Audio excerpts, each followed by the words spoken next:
Non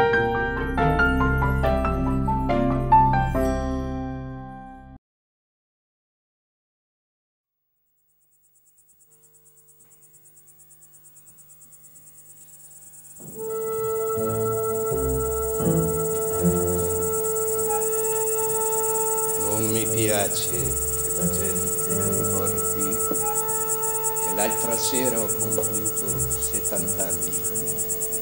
Con i loro auguri mi direbbero che ho un anno di meno da vivere, che i miei anni sono contati.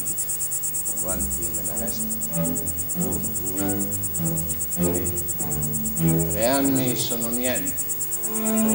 3 anni sono 3 minuti. Davanti alla morte non ci sono frasi che confortano. E io non le dirò la solita stupida parola. Coraggio! Ditemi che male c'è se io vivo isolato, se ho scelto di non far visita a persone altolocate, di non mischiarmi con loro, se non faccio bella mostra in cerimonie pubbliche, se io stesso mi occupo delle mie terre perché è ciò che voglio e che mi piace. E poiché stiamo parlando di accuse, non ho alcuna difficoltà a parlare del cosiddetto mistero racchiuso nella mia villa.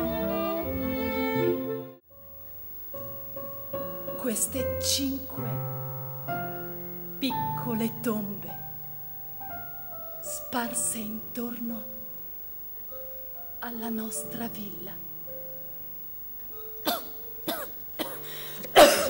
I giovani devono venire qui dal di fuori, così se non nasce l'intesa possono scappare.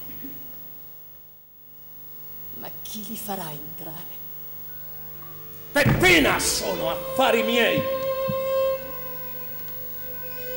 Il Boito si considererebbe il più felice, il più fortunato degli uomini se potesse cedere a Verdi il libretto del Nerone. Gli scriverò che sono d'accordo nel fare il Nerone. Gli direi di lasciare ancora tutto in sospeso. Sì, gli dirò così. Per un po' di tempo. Sì. Per pensare meglio alla storia. Sì, Peppina. Io non lo conosco, questo Boito, diffido. Sono io che devo scrivere la musica!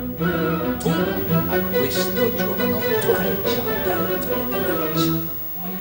Accanito, maldestro, tremante, avanza con tutta la foga della sua miseria.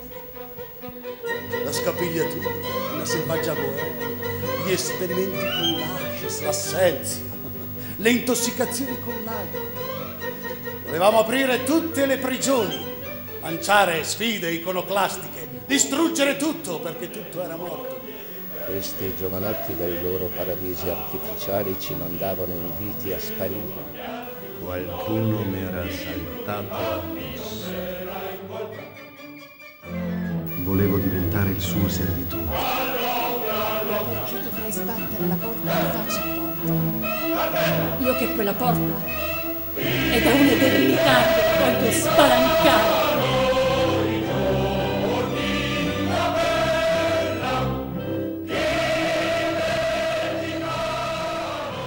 Vecchio, perché vecchio sono nato. Avevo già scritto molta musica, ma mi sembrava di non aver scritto ancora niente. E quei giovanotti, urlando, non facevano che inviarmi con gli anni morti.